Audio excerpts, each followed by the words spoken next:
kamay, tayo ay manalangin kay Lord.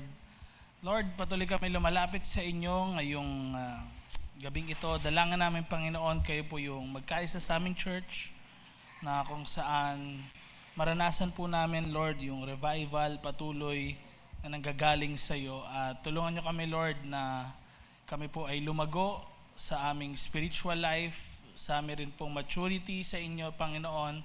At dalangin namin, Lord, lahat ng mapipreach sa amin sa new series na ito ay ma-apply po namin sa aming buhay. Ganun din, Lord, aming nilalapit sa inyo ang aming bishop na patuloy po siyang makarecover sa kanyang yung high blood pressure. Dalangin namin, Panginoon, wala pong anumang internal injuries ang mangyari sa kanya, maging normal po lahat. We know, Lord, you are the God who restores. You are the God, Lord, na kung saan pwede mag-miracle din sa kanyang buhay. Dalangin namin, Lord, ay palakasin niyo po siya at ganun din, Lord, magkaroon ng restoration sa kanyang buong pangangatawan. Lord, we believe na gagamitin niyo pa siya in so many ways. In Jesus' name, tayo magsabi ng Amen and Amen. So, pwede bang batiin mo lang muna mga katabi mo ngayong gabing ito? Ayan, praise God. You're here. Ayan.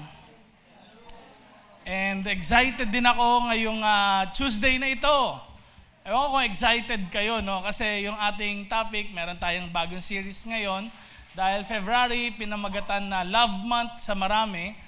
Ang ating topic, meron din namang relation or merong relasyon dito sa Love Month na ito. Ang ating series is all about unequally yoked. Sabihin nyo nga yun, unequally yoked. So, pwedeng di natin naintindihan. Ang alam lang natin na yolk ay yung egg yolk. No? Yun lang yung alam natin. O kaya, unequally lang yung alam natin. Pero, ngayong gabing ito, gusto ko pong simulan sa isang introduction, itong unequally yolk na ito. Kasi marami sa atin dito, marahil gusto nyong ikasal. Sino dito mga single na gustong ikasal? Taas kamay. Ayaw nyo? Baka mamaya may nagtaas na kasal na, tapos gusto pa ulit ikasal, no? Okay? Sino sa inyo mga gustong ikasal? Mga single, come on. Ayaw magtaas ng iba, nahihiya ba kayo or ano? Sino sa inyo gustong pumasok sa isang relationship? Anyone? Sa iba, meron na po. No? Baka makita sa live, nagtaas, no? Meron na pala na ano. But today, gusto ko pong i-discuss sa inyo itong nakalagay sa Bible na unequally yoked. Makikita po natin ito sa 2 Corinthians chapter 6, verse 14. Ang sabi ni Apostle Paul sa mga Corinth na Christians, ang sabi niya, do not be yoked together with unbelievers. For what do righteousness and wickedness have in common? Or what fellowship can light have with darkness? So sa buong taon, siguro bihira natin tong nagiging topic, maigi, or pwedeng napapahapyawan minsan ni Bishop, o kaya ni Rev sa mga services. But gusto ko maintindihan nyo yung sinabi dito ni Paul na do not be unequally yoked, do not be yoked together, or yung other translation sa NIV, with unbelievers. Again, say it with me, do not be yoked together with unbelievers. So, madalas iniisip natin parang partnership siya, no? Yung bang parang okay, kailangan sa trabaho, sino ba dito mga unbelievers, lalayuan ko na sila. No? Pwede akala natin ganun, o kaya baka sino dito inaakala yan yung parang sa school, ako na lang mag-isa kasi ako lang Christian doon. Mga kaklase ko lahat, hindi naman sila Christians, kaya hindi ko sila lalapitan. Ang akala natin sa unequally yoked ay yung parang hindi na natin magiging friends ang mga unbelievers. Pero sa totoo lang po, kung ganun yung pag-iisip natin, hindi natin fully binabasa yung context. So remember, naalala nyo, di ba? Kailangan, tinuruan ko kayo nung nakaraang series natin about context. How to read the Bible. Hindi pwedeng basahin mo lang yung 2 Corinthians na pangalawang letter ni Paul. Kailangan basahin mo rin yung 1 Corinthians. Okay? Para maintindihan mo yung 2, kailangan mo basahin yung 1 din. So tingnan natin. Kasi iba yung pagsasalita dito ni Paul sa 1 Corinthians. Tingnan nyo sa 1 Corinthians, pakita natin, chapter 5, verses 9 to 11. Ang sabi naman ni Paul sa mga taga-Corinth, tignan nyo ito yung una niyang letter, sabay-sabay nga natin basahin. Sinabi ko sa aking sulat na huwag kayong makikisama sa mga nakikiapid. Hindi ang mga di mananampalatayang nakikiapid. So tignan nyo hindi niya, sa una, yung binasa natin kanina, 2 Corinthians, ang sabi, do not be equally yoked with unbelievers. So, huwag kayong parehas na merong pamatok sa mga unbelievers. Pero, sa una niyang letter, anong sabi niya? Ang layuan ninyo, balikan natin. Ang sinabi niya na, huwag kayong makikisama sa mga nakikiapid. Hindi daw yung mga hindi mananampalataya.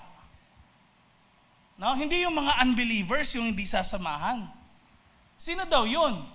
Yung mga magnanakaw, sakim, sumasamba sa Diyos-Diyosan, sino daw yun? Pagdating ng verse 11, tinan niya, sabay-sabay natin basahin, verse 11, ang tinutukoy ko na huwag ninyong papakisamahan ay ang nagsasabing sila'y Kristiyano, ngunit nakikiapid. Nagigets? So, kita natin dito na kung saan hindi tinutukoy dito ni Paul na mga friendships iwasan natin sa unbelievers. O kaya, umalis ka na sa trabaho mo kasi unbeliever yung boss mo.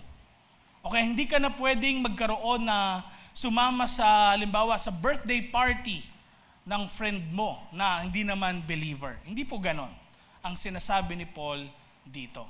Kasi malinaw, tignan nyo, no? Sabi sa 2 Corinthians, wag daw parehas na may yoke kayo sa mga unbelievers. At sabi naman sa 1 Corinthians, hindi niya tinutukoy na huwag kayong makisama sa mga di mananampalataya. Kundi yung ang iwasan nyo daw yung mga mananampalataya na ginagawa ng di mananampalataya. Yun daw yung iwasan. So, next slide please. Anong masasabi natin dito? Christians pala must live. Mabuhay ka, magtrabaho ka, at pwede kang makipag-usap sa mga unbelievers. Alam niyo po noon, kapag sinasabing ito na huwag kang maging equally yoked sa mga unbelievers. Akala ko po noon talaga, honestly ako po ay first year high school nung ako ay na born again. At pagpasok ko sa school, alam niyo po ba na konti lang yung friend ko. Mga kinikilala ko lang mga Christians. Akala ko kasi, pag sinabing do not be unequally yoked or yung do not be yoked together is bawal ka na magkaroon ng friends or yung alam mo yun, yung parang sinasamahan mo pagkakain kayo sa school, no? Na unbelievers. Yun po yung akala ko personally Pero sa totoo lang, hindi sinasabi pala ni Paul dito na huwag mong gawin yung bagay na yun. No? Kundi, tayo po mismo, maintindihan natin na yung sinasabi ni Paul dito ay hindi po ito yung separation or yung kino-contradict natin yung gospel. Kasi nga naman, paano natin ma-sharean yung mga unbelieving friends natin?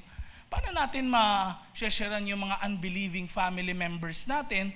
Lalayuan na lang ba natin yung mga unbelieving family members natin kapag reunion? No? Hindi po yun yung sinasabi ni Paul dito sa talatang ito. At gusto ko pong sabihin sa inyo, ito para malinaw sa bawat isa sa atin, marami kasi sa atin tinuturing na parang yung 2 Corinthians chapter 6 verse 14, para siyang, alam niyo yun, parang number 1 na batas sa 10 commandments. Parang ganun, na dapat i-apply mo sa lahat ng bagay. Next slide please. Ang 2 Corinthians chapter 6 verse 14 po, hindi yan nilalayon, hindi yan intensyon ni Paul na basahin natin na isang mahigpit at legalistic na law. Na parang sa lahat ng pagkakataon, i-apply mo sa lahat ng bagay. Kaya for some people, pag nagkaroon sila ng asawa na unbeliever, ang iniisip, hiwalayan ko ba yung asawa ko? Yung girlfriend ko na unbeliever? Ano bang gagawin ko? Basta yun yung agad na iniisip natin. Sa totoo lang, may nakikita ko sa mga posts sa Facebook, sabi nung pastor namin, kailangan daw Christian din. So kumuha daw siya ng boyfriend sa church. Pero sa totoo lang, nanloko rin pala sa kanya. Tapos sabi doon sa isang comment, ngayon kasama ko, hindi nga believer, pero matino naman. At nagpastor yung unbeliever na yon nung una. So makikita natin, hindi po ito yung end all be all na law. Kundi ito po ay pastoral na utos ni Paul sa mga taga-Corinthians. Remember, hindi po ito inutos ni Paul sa taga-Philippians, hindi ito inutos ni Paul kay Timothy. Particular, ito lang, yung sinabi niya na ito na huwag maging unequally yoke or yung yoke together, ay tumutukoy sa taga-Corinth. Kasi bakit? Ito ay pastoral na utos. Nakabatay ito dun sa paalala niya. Kumbaga, sinasabi ni Paul na reminder lang sa inyo. Hindi ito pangkalahatan na batas, specifically ito para sa inyo. Kasi may nakikita ko na pwedeng maging delikado sa inyo. Nawawala, May pwedeng maging delikado sa buhay nyo at mapahamak kayo kapag hindi nyo ito ginawa. Next. Okay? So, ngayon, ang application nito, actually, ay application po ito sa, anong una? Marriage. Pag-aasawa. At i-explain natin unti-unti, pero gusto kong mailatag sa inyo yung foundation kasi series natin ito for 3 weeks. Makita nyo na para po ito sa pag-aasawa. Sino dito ang gusto mag-asawa nga ulit? Taas kamay, come on. Hindi, huwag kayo mahiya. Sige, kung gusto nyo lang, gusto nyo lang naman yun eh. Ano bang gusto ni Lord? Depende pa rin kay Lord. Pero sige, taas nyo kamay nyo. Huwag kayo mahiya. Okay? Ano ito? Yan. Okay?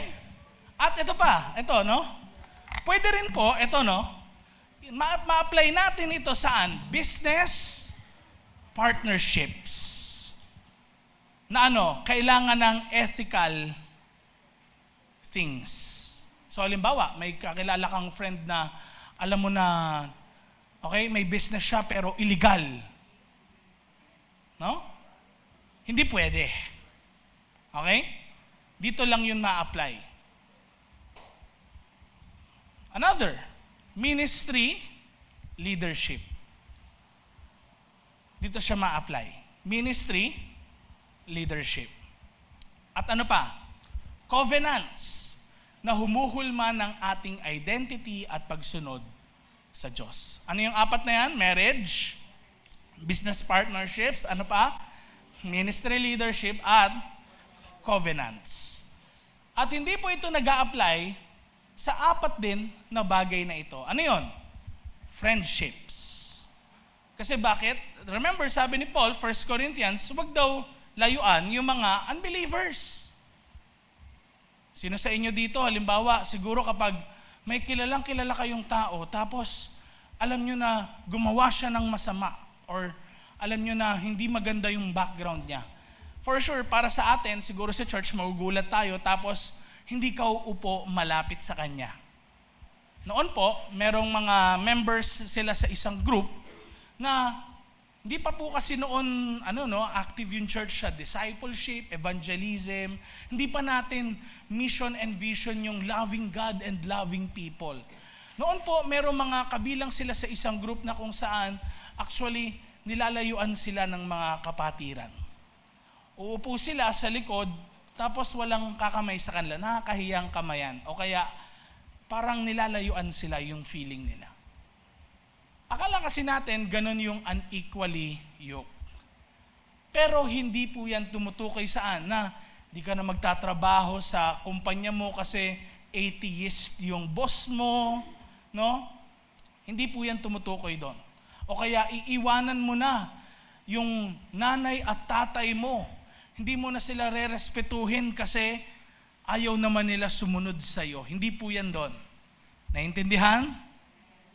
So kapag may family reunion, kailangan pumunta ka pa rin. Huwag mo sabihin na, ay mga di naman kasi sila Christians. Magiinuman lang sila. Hindi ibig sabihin, automatic parang ibablock mo na sila sa buhay mo kasi hindi sila Christian. No? Kasi bakit? Ito po, hindi siya nagre-refer sa evangelistic engagement. No? Yung pagiging unequally yoked na ito. So far, naintindihan ngayon? Parehas tayo ng iniisip? Okay? So ngayon, pag-usapan natin, what is a yoke? No? Ano yung yoke na ito? Kasi, sa background ng bawat isa sa atin dito, alam ko, hindi natin talaga lubos alam na alam kung ano yung farmer na mindset. Kung bakit ito sinabi ni Paul sa mga taga-Corinth. So remember, nung unang panahon, talagang yung agriculture sa Corinth din, ito yung pinupuntahan ng mga tao, ginagawa ng mga tao, dahil meron din silang malaking pananim. And yung mga words ni Paul, kailangan maintindihan natin din sa panahon natin and with regard sa Bible. Ano pong sinasabi ni Paul dito pagdating sa yoke? Actually, pag sinasabi yung word na yoke, babalik ka sa Old Testament. No? At sa book of Deuteronomy, pakita natin, chapter 22, verse 10, ang sabi dito sa Deuteronomy 22, verse 10, do not plow with an ox and a donkey yoked together. Ulitin ko po, do not plow with an ox and a donkey yoked together. So, ang ginagamit po noong unang panahon para magbungkal ng lupa at para taniman yon ay ang ox. Pero kapag sinamahan mo para mas malakas yung puwersa ng isa pang hayop at hindi ox din, yung ginamit mo, example, donkey, mahihirapan sa pagbungkal ng lupa. Ang yoke, next slide, ay itsurang ganyan. No? So, kita niyo ba yung sa ibabaw nila na parang wooden thing na paganyan, Yan yung nakapamatok sa kanila, nakalagay. Para bang nakaakbay sa kanilang dalawa. Bakit? Para sabay sila. Naintindihan natin? Hindi mas mataas yung isa, hindi rin yung kumbaga magkaibang hayop, kundi parehas dapat talaga. Medyo magulo yung pa-iba-iba. Next mo. Ayan. Next mo. Ayan. Okay. So tignan nyo. Yung sabi dong kanina sa Deuteronomy 22 verse 10, huwag daw ox tsaka donkey. Kasi tignan nyo, ano mangyayari sa left side? Mas mababa yung sa kaliwa kesa sa kanan. At kapag mas mababa, tignan nyo yung sa kanan, mag-aaway silang dalawa. So, kunin natin halimbawa, sino bang pinakamatangkad dito ngayon na lalaki? Ano ba si Jackson? Sige, halika dito Jackson. Yan. So, sino pang medyo kaliitan dito na lalaki? Kurt. Halika dito. Ayan. Para makita nyo, no? Ayan. Pero mukhang masaya po sila. Mukha lang. Okay, so tingnan nyo. Ganito yan, ha? Dito ka, Kurt. Dito ka sa kaliwa. So, halimbawa, no? Ako yung pamatok. So, kamay ko nakaganyan sa kanila. Tingnan nyo, ha? Yan, ha? Nakaganyan. Di pantay. So, kapag halimbawa mas maliit si Kurt, yung pamatok, yung bigat ko, halimbawa, bibigatan ko sarili ko sa inyo, ha? Ang mas kumukuha actually ng lakas ng bigat ko, si Jackson. Kasi siya ay mas mataas. Mas malaki. Mas mataas na lang, Tito Roy. Ikaw talaga. Okay, nakakuha nyo? At ngayon, si Jackson yung nahihirapan, si Kurt, chill lang. So, lalakad kaming malayo. Ganyan. Ang pagod na pagod, si Jackson. Si Kurt, nahihirapan. Tignan nyo, ang nasasakal si Jackson, di ba? Si Kurt, tignan nyo, chill lang, tawa ng tawa, di ba? Naintindihan nyo? Thank you sa inyo. Praise God sa inyo. Palakpakan naman natin sila for the Lord, di ba? Kaya tignan nyo kahit din ito pwede rin parehas na ox. Pero kung ganito naman, next slide, pagod yung isa, ang hirap din buhatin para sa kabila. So kailangan parehas sila ng strength, parehas sila ng level, no? Hindi sila unequal. Okay? So, remember na sinabi ni Paul sa mga may asawa na unbelievers, huwag daw iwanan yung may asawa. Particularly, yung do not be unequally yoked dito, hindi tumutukoy sa meron ng asawang unbeliever. Okay? Hindi sinabi ni Paul na, okay, may asawa ka unbeliever, ano mo yan, iwanan mo na yan. Hindi po. Okay? Maintindihan natin? Ito ay tumutukoy sa mag-aasawa pa lang. Magkakaroon pa lang ng business partnership. Okay? Ito ay tumutukoy sa magkakaroon pa lang sila ng covenant or promise talaga na unbreakable. Ito dun yung tumutukoy.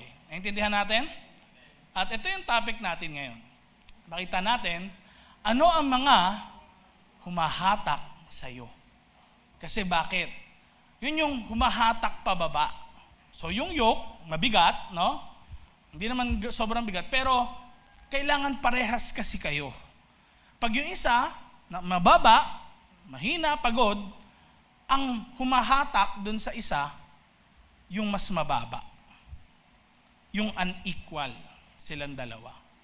Sa ating mga buhay, probably, merong mga humahatak na mga bagay.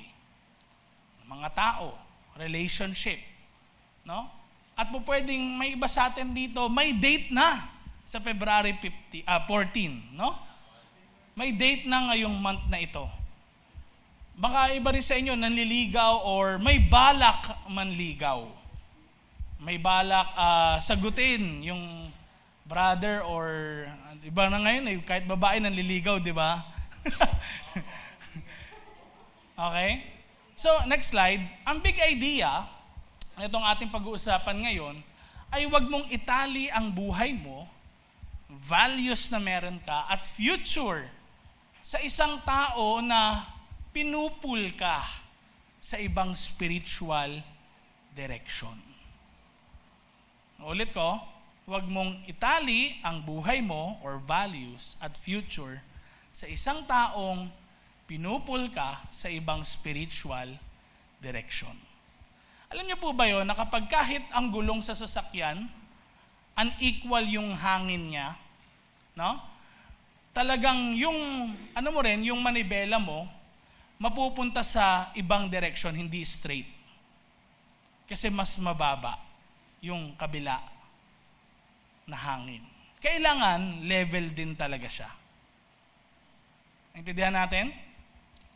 And mapupunta tayo sa ibang direksyon, mapapagod din ang marami sa atin kasi pwedeng meron tayong unequally yoked na relationship. Next slide. Ang sabi nga, eto, nakita ko lang to, isa daw sa ilan sa mga bagay na stress natin sa ating buhay, hindi daw dahil yan sa mahina ka, physically, emotionally, no, kaya ka na-stress, kundi pwede daw na ikaw ay yoked. Saan? Sa mga tao na hindi naman dapat. Ulit ko, may mga tao daw na pwedeng yoke ka sa mga taong hindi naman dapat. Kaya nahihirapan ka. Nakita niyo yung kalabaw kanina, di ba? Yung ox ba yun? Na kung saan, yung isa, pagod, nakayuko. Yung isa, katayo. Napapagod, tingin niya sino? Yung nakaluhod o yung nakatayo? Nakatayo. Kaya marami sa atin daw ay nai-stress. Point number 1, makikita natin ngayon dito na ang direction pala matters more than affection. Ulit ko po, ang direction matters more than affection. Bakit direction? Particularly sa Bible, marami nagtatanong siguro sa atin, Pastor, meron po bang mga panliligaw sa Bible? No? O kaya yung mga, bakit nababasa po namin? Bigla kagad, kinasal, nung nagkita sila, nagtrabaho lang si Jacob para dun sa tatay nung dalawa niyang asawa. Ganun na. Kinasal na agad. Alam niyo po, particularly sa ancient times, hindi naman talaga yung dapat parang in love ka kagad sa isang tao para kayo ikasal, para kayo magkaroon ng relationship at mag-asawa, no? Actually, in ancient times in ancient times, ang sabi daw, ang nagmamatter daw kasi yung direction. Saan pupunta yung relationship at ano yung mga values na meron sila sa isa't isa. Naintindihan natin? Kaya tignan nyo, si Abraham, nung siya ay nagkaroon, sino anak niya? Si Isaac. Si Abraham actually, sinabihan nila si Isaac na kumuha ng asawa dun din sa known place na kilala nila. Kaya sino naging asawa ni Isaac? Si Rebecca. Di ba? Kasi kilala yung place na yun. And parehas ng direksyon ng buhay. Dito ko nakita na kailangan pala natin, next slide please, maisip, sabi kasi sa Amos chapter 3 verse 3, can two persons walk together unless they are agreed? Hindi pwedeng sa relationship merong compromise na tinatawag. Pagdating sa spiritual life mo, pagdating sa mga values na meron ka, hindi pwedeng magkaiba kayo ng perspective sa buhay, hindi pwede na magkaiba kayo ng mga principles na pinangahawakan. Kailangan parehas kayo. If you want a long-lasting relationship, kailangan same sila ng values. Kaya anong sabi? Can two walk together unless they are agreed? Yung isa, sabi nila, sa Manila tayo titira. Sabi naman ng isa, hindi, sa probinsya tayo. Di ba? Pag-aawayan nila yun, for some. May iba rin naman na, may opportunity ako sa ibang bansa magtrabaho.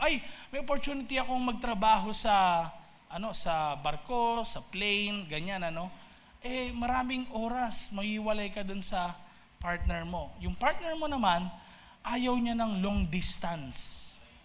Ganon, Or, recorded to, bahala ka. Hindi, may ganon, di ba? Na pwede kayong magkaiba talaga ng principles or ng gusto sa buhay. And someone will compromise. Yung isa talaga mahihirapan. Yung isa, hindi. Pero some relationships work out. May relationship na talaga nagsasama lang sila kapag may schedule lang sila, may need lang sila, no?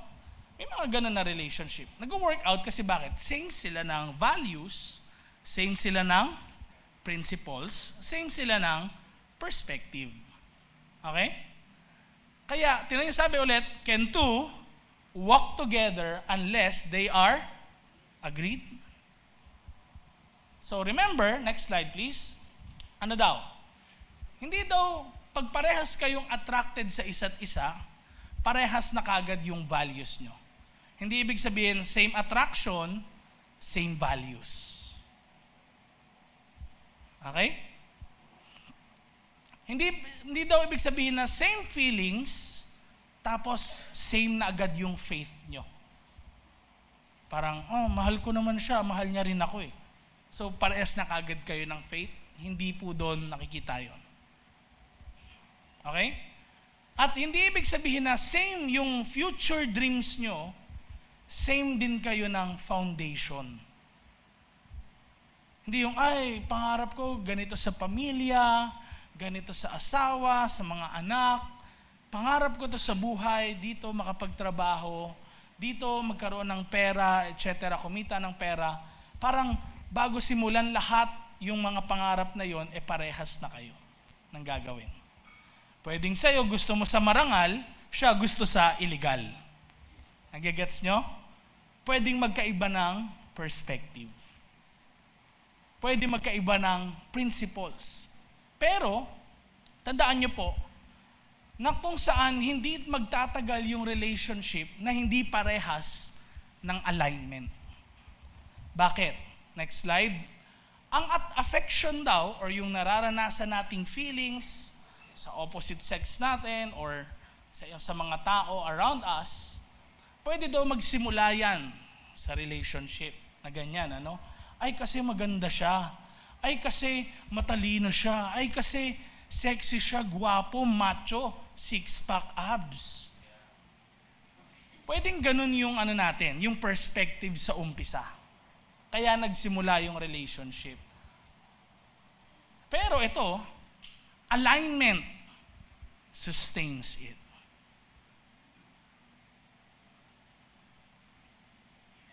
Hindi pwede daw kapag naglalakad yung isa, tapos yung isa tumatakbo, magkahawak silang kamay. Hindi pwede. Di ba? Na-try nyo na ba yon? Sa mga nagkaroon ng relationship dito, yung isa tumatakbo, tapos isa naglalakad, ganito maglakad, yung isa talagang sobrang no? Hindi pwede. Kailangan same alignment. Kaya ito yung tandaan natin, pagdating sa relationship pala, next slide, ito tandaan nyo to, youth, mga gusto mag-asawa rin, ang piliin mo, yung parehas kayo ng principles at level ng pag-iisip. Intindihan natin? Ito practical to. Huwag nyo isipin na ang sasabihin lang namin dito kailangan Christian din. Basta Christian. Hindi. Kailangan same kayo ng principles at level ng pag-iisip. Kasi pwedeng parehas kayong Christian, magkaiba naman kayo ng principles. Do you get what I'm saying? Pwede sabihin mo, ay Christian naman siya. Umaate naman sa church. Pero sa kanya, ang pagiging Christian is isang beses lang umaten sa loob ng isang taon. Nagigets niyo? Yung pagiging Christian sa kanya, basta dumalo ka lang sa church. Kahit wag ka mag-commit, okay lang. Okay lang na Christian, may faith naman ako kay God, pero di ako magbabasa ng Bible. May ganon. Kaya hindi namin sasabihin sa inyo ngayon, dahil natuto na kami sa maraming beses na siguro nasabi dito ni na Bishop, ni na Rev, na kailangan mag-ano ka ng Christian din. At tandaan nyo, sa Bible din naman, kahit nga yung seed sabi ni God, di ba, yung mabuting trigo daw, wag bunutin na kasama, kasi makakasama yung masamang trigo tsaka mabuting trigo. Pag na lang daw, nag-harvest, doon malalaman. In this church, actually, di natin malalaman, hindi porkit dumadalo sa church, Christian na talaga. Honestly. Ito hindi porkit dumadalo ng church ang isang tao, Christian talaga siya. So, minsan, nabiblame tuloy si pastor, nabiblame si leader, kasi bakit? Sasabihin na, ay, kailangan yung church member, yung church na, sa church din natin dumadalo. O nga, kinuha niya yung sa church na dumadalo, pero magkaiba pala sila ng principles, magkaiba pala sila ng level ng pag-iisip, doon nagkakaroon ng hindi maganda na pangyayari. Intindihan natin? Intindihan natin so far? Amen? Yan. Pangalawa, pakita nga natin, unequally yokes create daw invisible strain.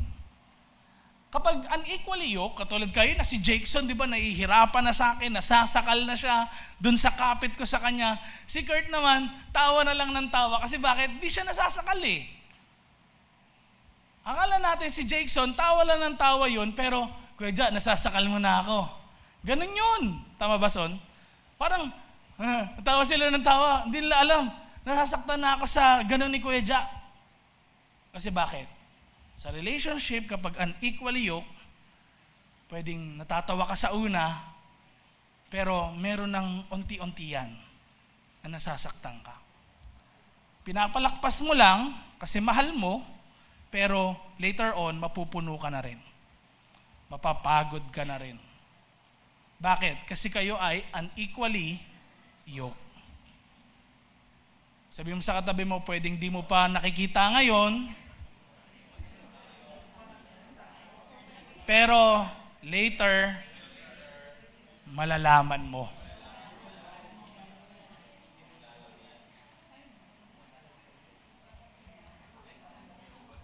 Now, tignan natin ang sabi ng 2 Corinthians 6 verse 14. Sabay-sabay nga natin basahin. 1, 2, 3, go. Do not be yoked together with unbelievers. For what do righteousness and wickedness have in common? Or what fellowship can light have with darkness? Kaya, eto hindi ito tumutukoy sa trabaho, hindi ito tumutukoy sa friendships. Tumutukoy ito sa mga long-lasting relationship and mga relationship na tinatag ni God. Tulad ng marriage. No? And important things na kailangan ng ethics, katulad ng business partnerships. Kasi po pwedeng kahit si pastor, maging unequally yoked. Pwede po yun. Pwedeng kung yung ka-unequally yoked niya ay yung meron silang partnership ng isang tao na gumagawa ng hindi maganda. Illegal. Under the table. Yan. Kaya, ano sabi ni Paul? What fellowship can light have with darkness? So, hindi ito tumutukoy sa everyday mo na pag pumapasok ka sa school, di mo nakakausapin yung mga friends mo na unbeliever. Hindi pala ganun. Dati po, honestly, ewan ko kayo pero ang akala ko talaga ganun. Kaya po, noon sa school, nung high school, kaya rin ako nabully, kasi lumalayo talaga ako. May mga taong gusto makipagkaibigan sa akin, pero nilalayo ko sarili ko sa kanila. Kasi akala ko sa unequally yoked, hindi na makipag-friends lang. Kundi kailangan kung meron kayong gagawin ng isang bagay, mapagkakasunduan, kailangan aligned kayo sa principles, no? At same level ng pag-intindi. Kaya hindi pwede yung halimbawa, group work, pastor Mga kasama ko po, mga unbeliever.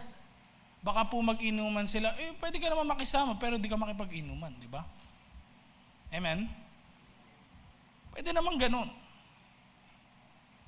Now, yung strain na ito sa ating mga buhay, pwede pong maipakita yan saan? Prayer life. Ano pa? Church involvement. Gusto mo magpagamit kay Lord, siya ayaw niya. Ngayon, maghahatakan kayo. After service, pwedeng di ka niya naiintindihan kasi nga, magkaiba kayo ng level ng pag-iisip. Ang iniisip niya sa service na ginagawa mo kay Lord, ini-enslave ka ng church. Wala ka namang tinatanggap dyan sa church, bakit ka mag-worker? Yun yung iniisip niya. Sa'yo, hindi, ginagawa ko to para kay Lord. Service ko to kay Lord. Naintindihan natin ngayon kung bakit may strain sa mga relationship. Minsan, hindi nila naintindihan, bakit ang tagal-tagal mo sa church? Bakit parang ang dami mo ng oras dyan? Pero pag tinignan mo talaga yung oras, mas madalas pa kayong magkasama kaysa sa oras niya sa church. Pero hindi niya naintindihan kung ano yung mga bagay na ginagawa mo. Decision making. Hindi niya naintindihan bakit ka nagde-decide sa mga bagay na ganito, ito yung naging decision mo. At siya rin, di mo rin naintindihan bakit ganun siya. Moral boundaries. Para sa iba, okay na lang yung premarital sex, ginagawa naman ng iba. Okay na lang yung live-in kasi ginagawa naman ng iba. Ngayon, unti-unti yun, may strain sa relationship. Siya gusto niya, ikaw ayaw mo. Parenting values. Saan mo rin i-dedicate yung anak mo? Saang church? Sa ibang religion ba? Or kay Lord Jesus? Pwedeng sa mga santo, gusto niya. Ikaw gusto mo sa Panginoong Hesus lang talaga. Pag mag-worker ka, hindi pwedeng AM service, nasa simbahan ka ng iba, tapos nandoon ka naman sa church kapag hapon. Hindi pwedeng ganun. Saan nyo dadalhin yung anak nyo? Amen? At ano yung last dyan? Money and priorities. Hindi pwedeng, kailangan magbibigay tayo ng tithe sa church na ito.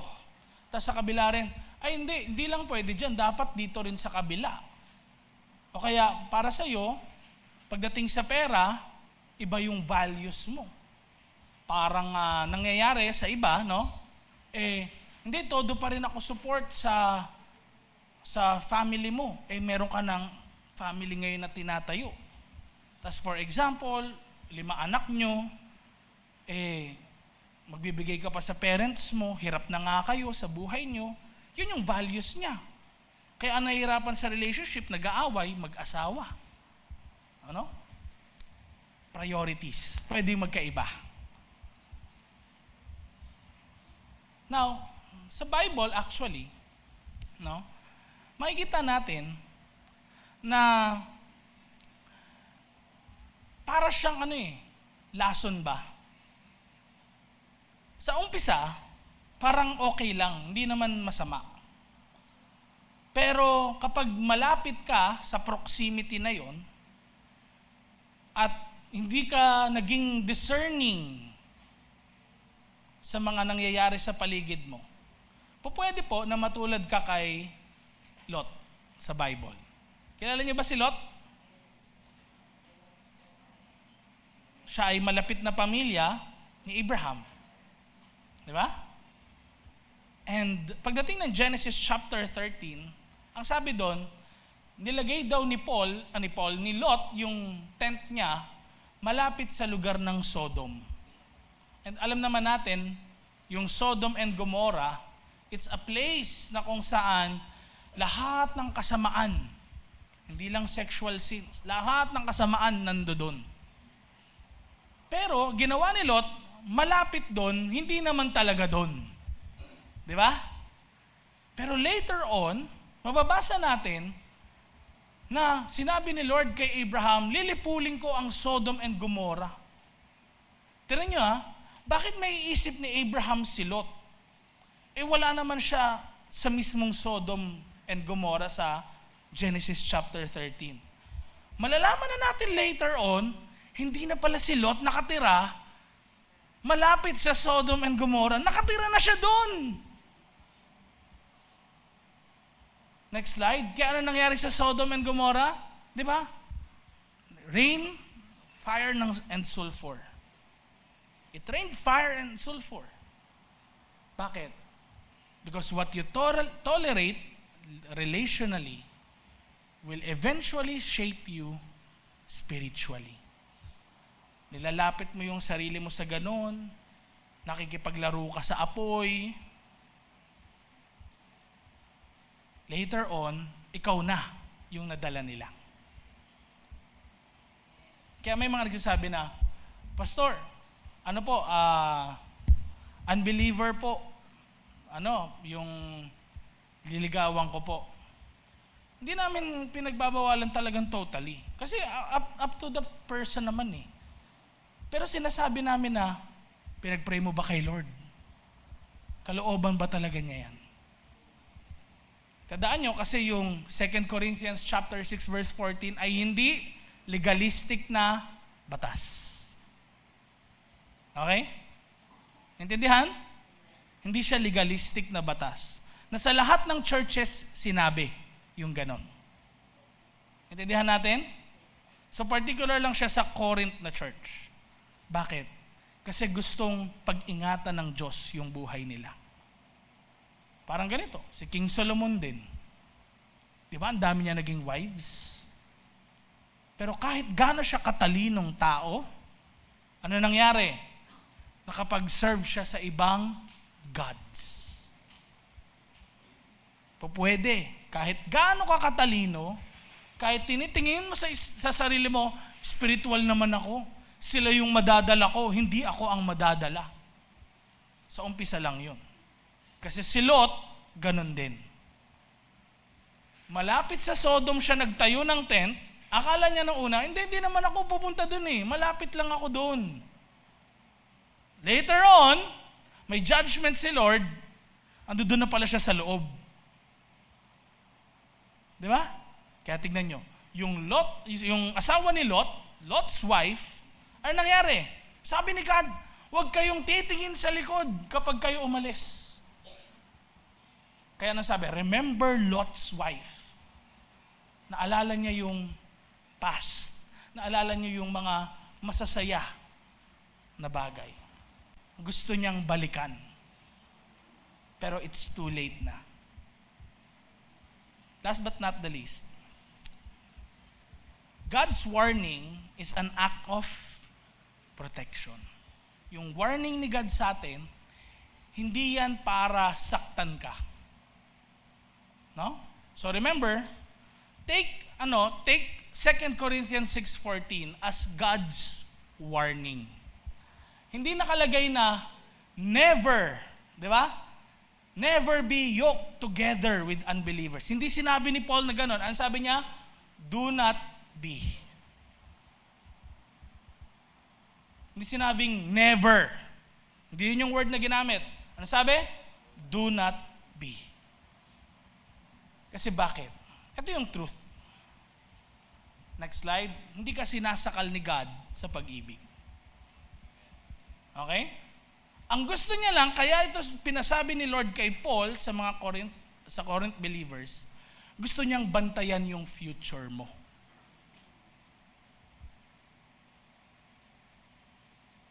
Kasi hindi lahat ng relationship na, ay, unbeliever po yung yung ganyan, nadadala nila kay Lord. Yung iba, at karamihan sa kanila, sila yung nadadala. Naintindihan natin?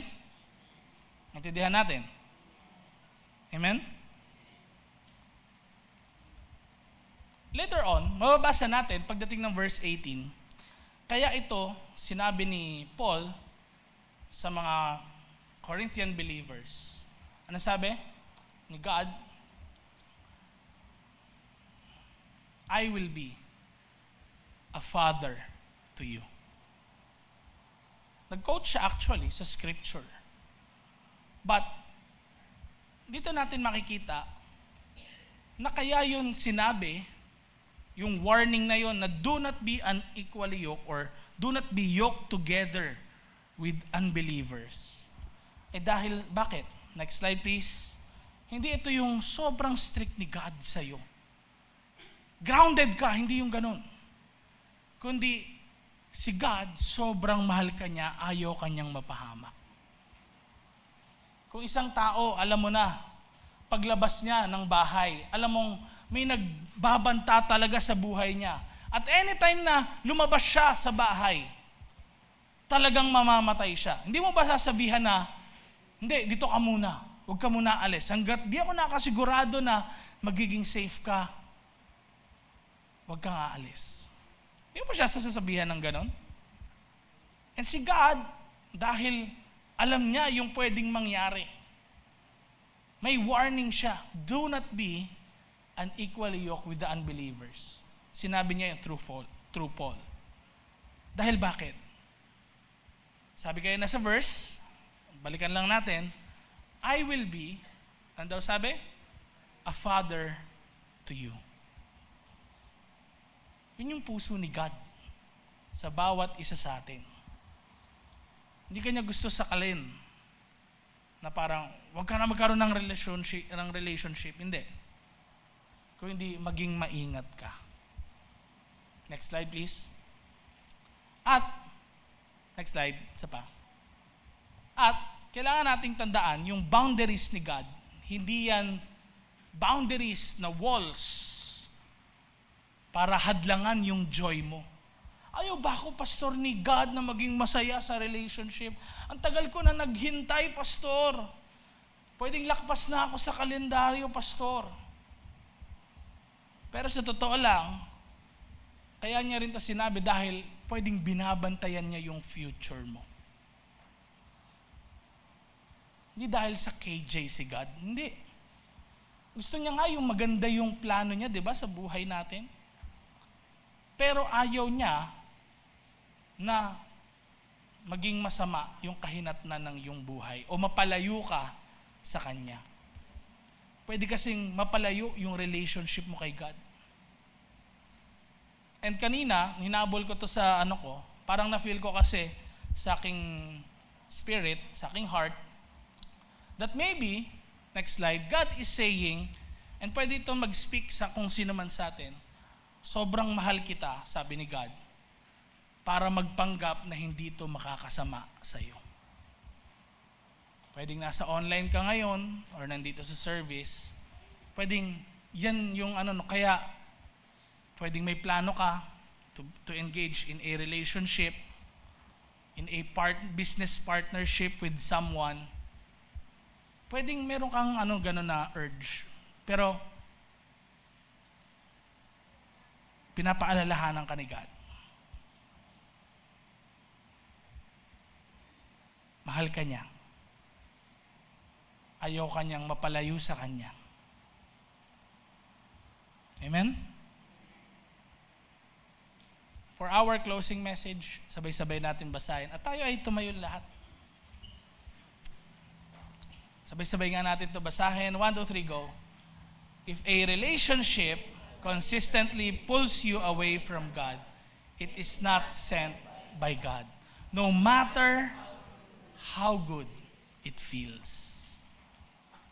Tayo ay manalangin. Lord, we believe na pinaintindi niyo po sa buhay ng bawat isa sa kanila yung aming series na ito na unequally yoked.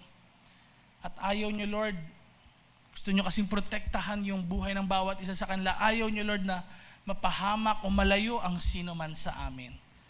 That is why, Lord, we pray that from this time forth, Lord, kayo po yung mag-guide sa kanila. Huwag sila matempt to give in sa relationships na pwedeng mapasama sila. But Lord, kayo yung mag-guide sa kanila. If it is your will, kayo, Lord, yung mag-lead sa kanila. Sa mga taong parehas sila ng principles, may relationship with you, yung hindi sila mapapalayo sa iyo, pero mas lalo silang mapapalapit sa iyo, Panginoon. Yung mas lalo sila, Lord, magiging committed sa iyo. And we pray this, Lord, na sa love month na ito, meron man silang mga relationships na mabubuo. Lord, we pray na ito po ay maging godly relationship. At from this year, Lord, we believe na kayo mag-guide sa kanila na hindi po sila yung mawawala ng commitment dahil nagkaroon lang ng relationship. Pero naging committed sila because they have that equal yoke with someone na nilid nyo sila, Panginoon, sa tamang tao. And we pray, Lord, na maging tamang tao rin po sila sa kanilang mga partners. At sa meron, Lord, ng mga may asawa dito, pero unbelieving po yung kanilang mga asawa. Lord, kiniklaim namin yung promise mo na sila rin madadala sa church na ito, makakakilala rin sila sa inyo, Panginoon. Ang aming mga family members, kung meron man sila, Lord, mga anak nila, nahihirapan din sila na dalhin sa iyo. Lord, we believe yung promise mo that if we are saved, we and our household, Lord, madadala rin sa iyo. This is our prayer in the name of Jesus. Tayo magsabi ng Amen and amen. Come on, palapakan natin si Lord. And pwede po tayo makapagbigay din ngayon sa anong